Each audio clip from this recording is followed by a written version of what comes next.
Good evening and welcome to the Monday, November 25th, 2019 Plan Commission and Commission for Citizen Involvement meeting. I'd like to call the meeting to order. Irish, would you please do the roll call? Beckett? Here. Fisher? Here. Hanson is excused. Heap? Here. Hapay? Here. Ward? Here. Thank you. First on the agenda tonight is a council update. We do have Councilor Wendland here with us. Councilor Wendland, would you like to give us an update? Yes. Thank you.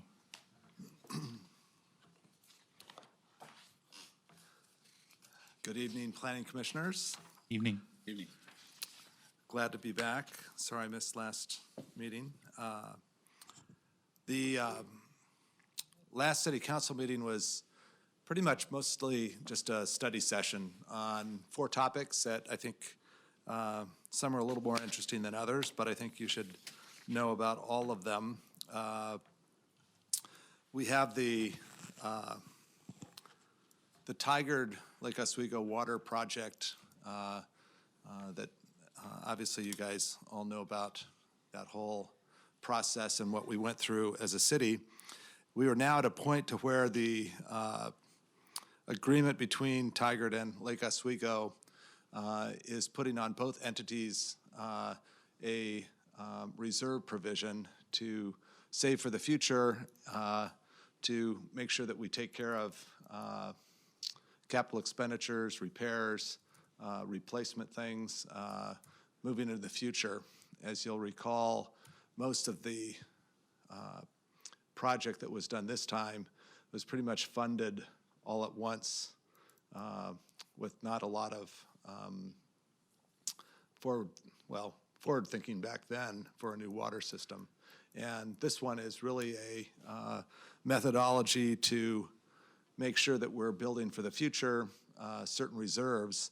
And there was different options to put before the council with respect to variations of water rates or the effect of water rates if you put reserves aside.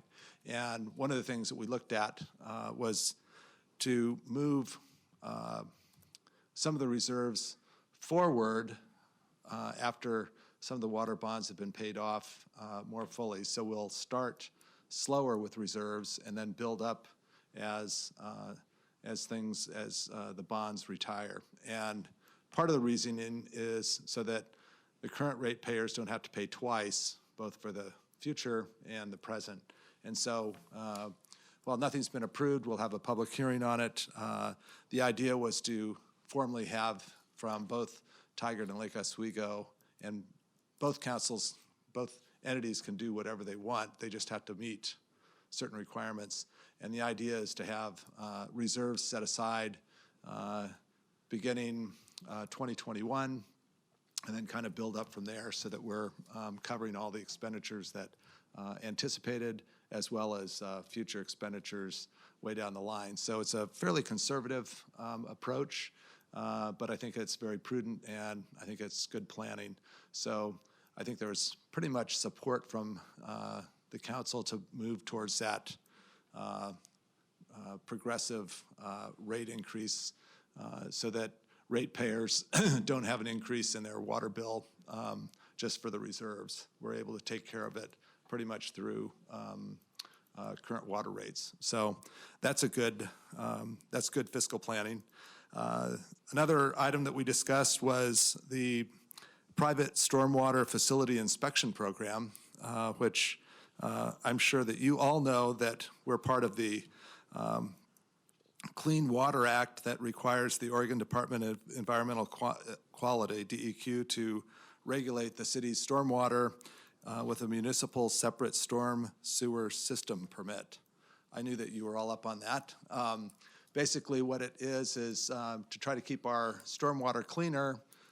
They put into some provisions, and many of the projects that we approve in the city have on private land have new stormwater runoff vehicles or tanks or different ways to do it. And the city is working on implementing an education system as well as a enforcement system for the private stormwater systems that are both on residential and commercial in order to ensure that it's implemented and they're working to their proper efficiency. And so there's going to be an educational component to that where we have inspections, and the city will go out and take a look at whether the stormwater systems that have been either on a house or in commercial applications are actually working or not. And if they're not, helping educate the owner to get it up to speed so that it's doing what it's supposed to do. And so that's a exciting program in the sense that they've figured it all out now, and they're conforming now with the DEQ permit that requirements that have been implemented. So we're up to speed with that, and we'll be up to speed probably the next few years, even more so with the educational component. So that's something else that we were discussing. There's also a report on the Clackamas County Library District Task Force, and it's been recognized. Lake Oswego is kind of a crown jewel of the library system. We have the highest circulation rate, I think, of almost most cities across the country. We also have a great funding source, not only from the county, the city throws in money, and so we have a well-run, efficient, and highly used library. That's not the case with all library facilities in the county, and so some have some issues with funding. Others have issues with having to take care of a broad spectrum of residents, like in the county systems. And the task force that they're going to put together is to get all the different entities within Clackamas County together to discuss best practices, ways to improve library services in other parts of the county, as well as evaluation of kind of the equity component.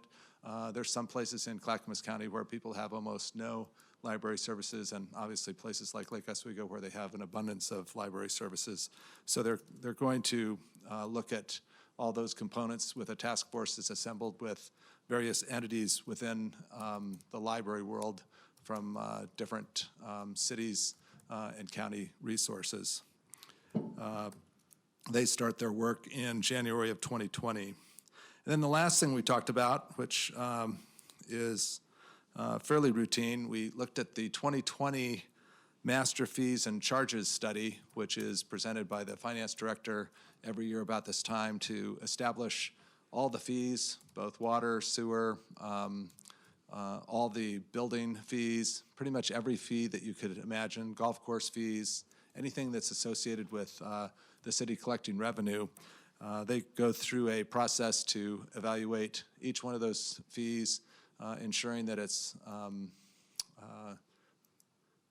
comprehensive so that the taxpayers know exactly ahead of time what they're going to be paying. And it's pretty much a cost of living index increase of about 3% for next year. Nothing outrageous, nothing too different from before.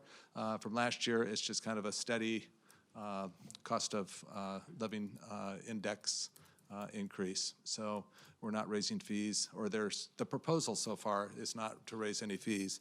We will be having a public hearing on December 3rd at our council meeting, so if anyone wants to come and testify that we should either lower or raise or follow the plan, that's available. So not exactly a big, exciting, confrontational city council meeting. It was more educationally based and more study session. So that's kind of it. So any questions? Thank you, Councilor Wendland. Commissioners, any questions? None? Thanks. Great. Thanks. Have a great meeting. Next on our agenda is citizen comment. This is regarding issues not on the agenda. This is an opportunity to raise issues regarding planning. A time limit of 3 minutes per individual applies. there's anybody out there that would like to make a citizen comment, please submit your name. Seeing none, we'll move on. Next on the agenda are the minutes from October 28th, 2019. Commissioners, comments, questions?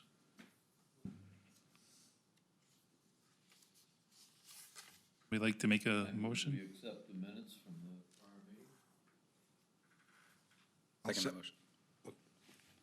There's a motion to approve the October 28th, 2019 meeting minutes and a second. All those in favor? Aye. Minutes are approved. Next is the Commission for Citizen Involvement, general updates. I did not have any specific items we want to go over. Commissioners, anything? No? And then next on the agenda are the findings, conclusions, and order. These are the Community Development Code Annual Amendments for 2019, LU 19-0033. Public testimony is not accepted. On November 13th, 2019, the Planning Commission made a preliminary recommendation that the City Council approve the proposed Community Development Code Annual Amendments for 2019 as discussed during deliberation, and directed staff to return with the draft findings, conclusions, and order. Director Siegel or Deputy Attorney Boone, any comments that staff would like to make? Oh, just one comment, Chair Heed, members of the Planning Commission. As you may recall in your deliberation, in the package of 23 code amendments, one item in particular, item 18, was presented with 3 options, and that relates to front setback plane exceptions and side setback plane exceptions, and the amount and type of roof projections that would be considered allowable. The Commission, in your preliminary decision, you directed staff to come back with an ordinance that would implement option 2. And that option, as you may recall, allows roof projections that comprise not more than 1/2 of the wall plane, whether it's side or front, in this case 12 feet off the ground, projecting into the setback plane. And it does allow for the wall, for the type of dormer that we were describing as a wall plane dormer that would rise up from along the same plane as the exterior wall, but that dormer or projection would be limited in width, and that's what option 2 describes. So I just wanted to inform the Commission that the proposed ordinance, the recommendation and findings as they're presented, incorporate that option 2 under item 18.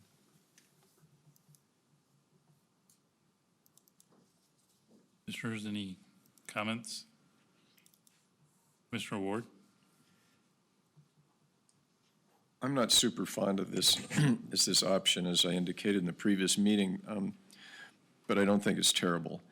It is, to me, it would be a little confusing to understand exactly what's being described because of the wording on the third line of option 3 on page 29. Enclosed on at least 3 sides. Now, not all dormers, I think, would necessarily have 3 sides. And, you know, from the illustrations, I understand what is being described, but the wording, I think, would be difficult for many people to understand. And it confuses me just a little bit, too, because dormers can take, you know, 2 or 3 or 4 different shapes. And I understand that in this proposal, we're going to allow the wall plane to extend from a lower level up to the face of the dormer. But this being enclosed on 3 sides, if we, you know, certain kinds of dormers, certainly 3 sides would be happening, but in others it might be, you know, dormers could have different shapes. It could be more than 3 planes coming off of the larger roof plane. So other than that, I think it's fine. It's just I'm having a little bit of a problem with that phrasing. Okay. Commissioners, if anyone else is interested in or has questions about the terminology or the graphics, if you look at the Maintenance Code Amendments Attachment 2, the version I'm looking at has the commentary in it, and this is on page 23. of the proposed code amendments, page 23 of 33. Item 18 is the graphic, and the text that Commissioner Ward is referring to is on page 24 of 33.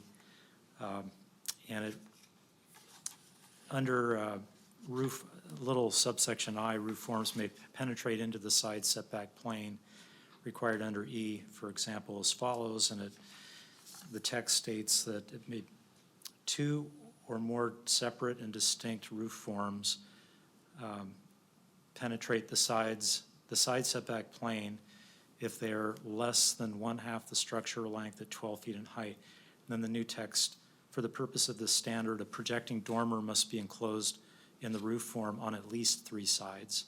All portions of a compliant dormer may project. So in this case, if you had a multifaceted dormer, you're describing more than 3 sides that could be enclosed, as long as at least 3 of those sides are within the roof elevation, then you've met that standard. Yeah, I get that, but you can also have a dormer that only is surrounded on 2 sides, as we see in one of the illustrations here, where the dormer's a peaked dormer with slopes sloping back to the major roof plane. And it would meet the standard as shown in the illustration, but the description, the wording is not clear. And it's pretty darned hard to describe, I understand. So when there's a question about interpretation, we would look at the text. And the text in this case is stating that the dormer must be enclosed on at least 3 sides. So that's what we would look to. And if we're looking at in the illustration, the bottom example where it's showing a gable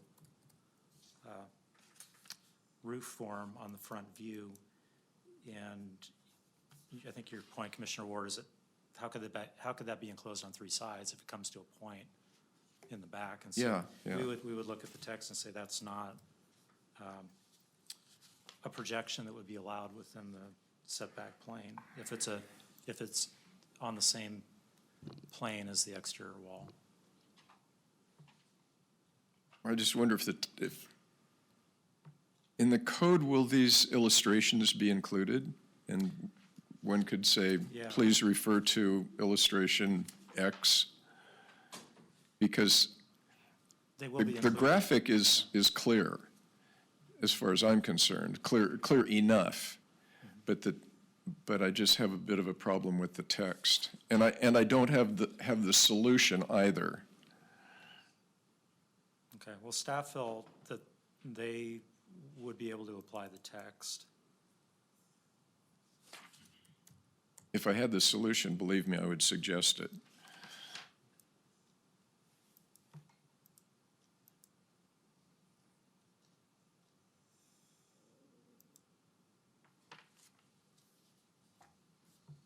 Commissioner Beckett? I agree with the concern on the text. As I read it, I looked at the illustration and I could see, for that middle peak there, there's only 2 sides that are enclosed. So I don't know whether there's a better way to phrase it or not, but I looked carefully at the 3-side wording and wondered about it also.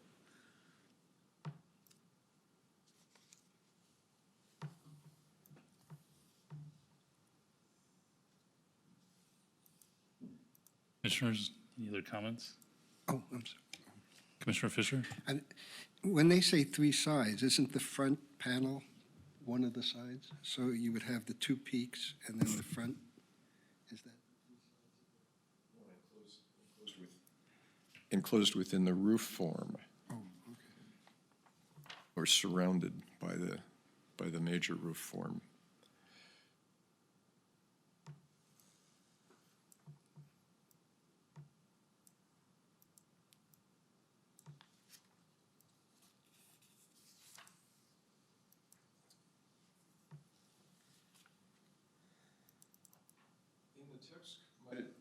Might it just say, please refer to illustration? I mean, that's not totally clear and objective, but I think it would be helpful in this instance. Right, so the examples in the illustration include one dormer that's enclosed on only two sides. I think that's your point, and the text is saying three Yeah, sides. maybe just say at least two sides. Well, that would capture both examples that are shown in the graphic. There's a couple of shed dormers that are clearly enclosed on three sides. And there's a gable dormer that would be enclosed on only two sides. I think that would be consistent. Yeah, maybe just change 3 to 2 might do it. If the commission is recommending a standard that would implement what's shown in the graphic, then that's what we could amend that to state two sides. We want to make sure that you're comfortable with allowing that, that front-facing gable that's sheer with the wall, with the front of the building, which I think is the intent. Well, I think the majority of the commissioners were in favor of this option, which is allows a little more mass than our previous code had. And the control ultimately is that not more than 1/2 of that wall Right. Length would be occupied by an encroaching roof forms. So with that direction, if the commission, in your decision on the findings, if you were to direct that change to the text, we would make that. Commissioner Beckett? Perhaps the warning could read, enclosed in the roof form on at least three sides, except as illustrated for the center gable shown in the illustration.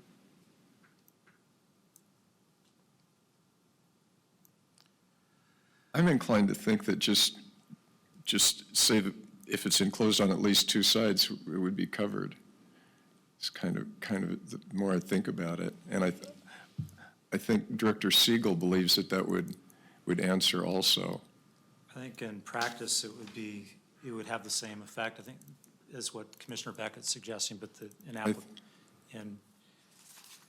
clarity in the code, it would be more along the lines of what Commissioner Ward suggested. So Commissioners, it seems like the recommendation is to change the text to state that it would be enclosed in the roof form on at least two sides. There would be no changes to the graphic that's there. It would just be a textual update to include that. Commissioners, are we good with that change?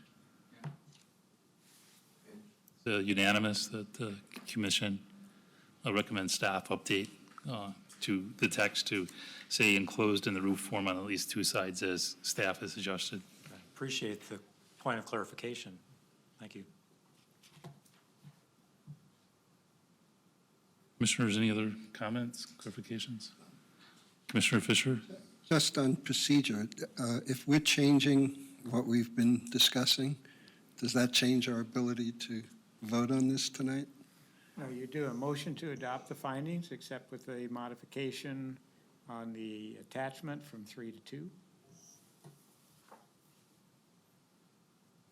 Is there a motion or? I so move. I'll second. That we accept the LU 19-0033, 1985, as worked on so ably by the staff, with the one change that we just discussed. I second. There's a motion to accept LU 19-0033 with the modification as discussed, and there's a second. All those in favor? Aye. Aye. Any against? Unanimous, the commission approves. Next is a work session. This is the Planning Commission and Commission for Citizen Involvement Goals 2020. It's work session number 3. Public comments are accepted. There's a 5 minutes per individual. The commission will review comments received from the public and refine the goals. The staff coordinator is Scott Siegel, Director of Planning and Building Services. Director Siegel. Thank you, Chair. Members of the commission, the Planning Commission has conducted 2 work sessions for 2020 goal setting, October 14th and October 28th. Commission asked that staff distribute a draft or a preliminary list of goals that you had discussed in your prior work sessions for public comment. Those were out for review from November 1st through the 15th. The city received 2 written comments by email by the November 15th requested deadline, and those are attached to the staff memo. We also received, or you received, a comment by email on November 22nd from Ms. Joan Wells. So that's entered into the record for your work session.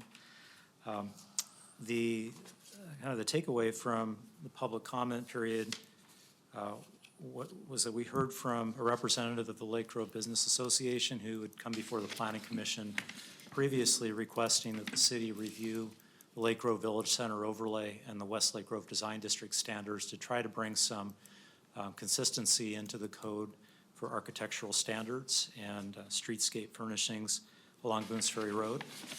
So Mr. Buck has provided some comments, the Lake Grove Business Association has provided some follow-up written comments which are attached to the staff memo and attachment 2. The second comment from Ms. Beeler was requesting that additional limitations be placed on development in natural areas. She had also raised a concern about residents in the neighborhood storing yard debris and other junk, as she described it, in their yards, and asked that the city take a closer look at this. So I did refer Ms. Beeler to our code enforcement specialist because what she was describing sounded like something that we would routinely respond to in terms of debris and other materials stored on private property. On the point relating to natural areas, didn't provide any more specifics than that. The city did review its natural resource management plan and sensitive lands regulations in 2015 and made significant changes to the comprehensive plan and the land use regulations that apply throughout the city, and adding protections, more protections than what the city had previously along water resource areas, so streams and wetlands. Protection areas were expanded. The city also updated and really improved the accuracy of its natural resource mapping.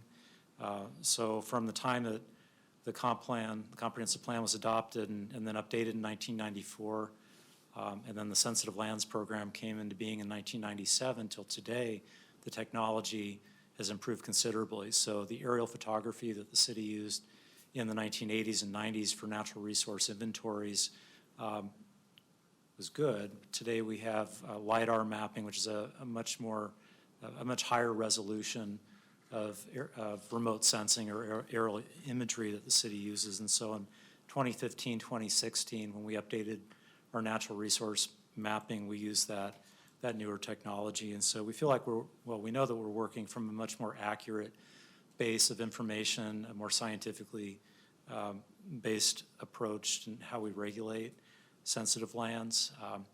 During that process, we also reviewed the city's stormwater requirements under the MS4 permit and the water quality standards under our what's called our TMDL plan, which a large component of that was to try to keep temperatures down in surface waters like streams and wetlands so that the water that runs off into fish-bearing streams in the Willamette River is at a cooler temperature, and it's healthier for salmon and steelhead. So a lot of work went into that process of reviewing our natural resource plan earlier this decade. There's always process improvement, and as the science and the mapping and the technology improve, we'll continually review our plans and our regulations.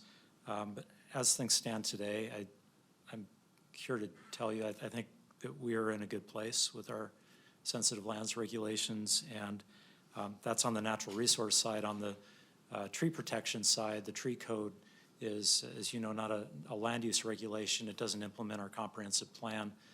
Nevertheless, the city council has periodically reviewed the tree code, and most recently in 2016 made some major revisions to the code.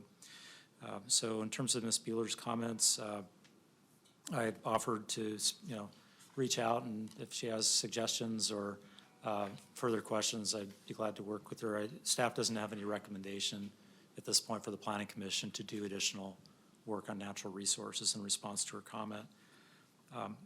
The other points or other potential goals are summarized in the staff memo and in attachment 1. Should look familiar. It's the same list that you saw previously with some edits and some refinement. A couple of items that are not on the list that we're going to ask that you consider, and we would like to discuss with the city council when you meet with the council in December. One of which is there is a comment under telecommunication facilities under Goal 8, and as recently as this week, I've been in contact with our public works staff and their telecommunications law firm that assisted the city during the amendments to or adoption of our right-of-way ordinance. The city earlier this year adopted code that regulate the siting and design of telecommunication facilities, specifically small cell, which is the technology that will enable 5G ultimately. And that work focused on the public right-of-way. So the companies that are proposing to place small cell equipment and antennas in cities are, at this point, they're focusing on public rights-of-way for, along streets, on utility poles, on light poles and other structures. They're not looking at private property so much right now, or other public lands.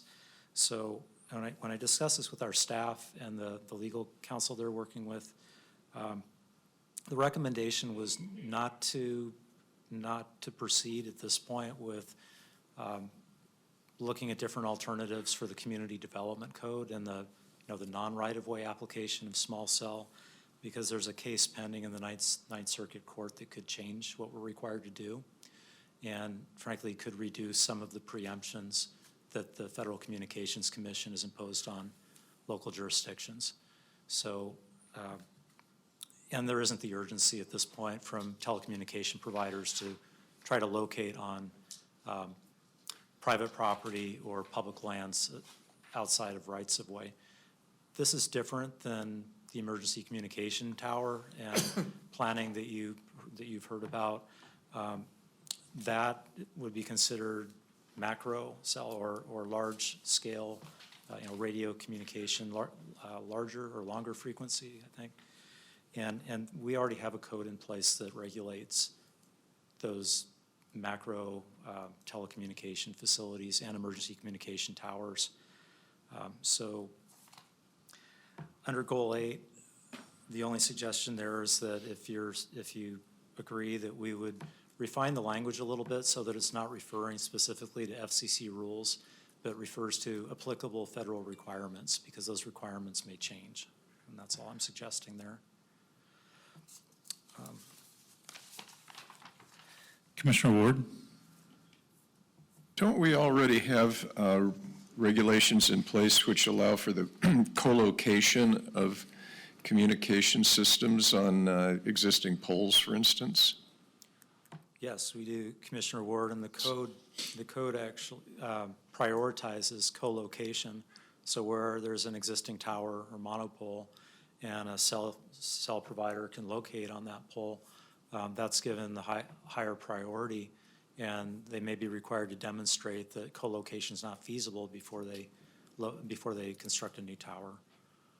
So that is in our code today. I'm just thinking that these small cell units might also be workable within our existing system to a large degree. Isn't that the case, or not? It's different. There's some conditions or some engineering requirements that are different for the small cell that, and I don't quite understand all of it. That's why we had scheduled a study session for the commission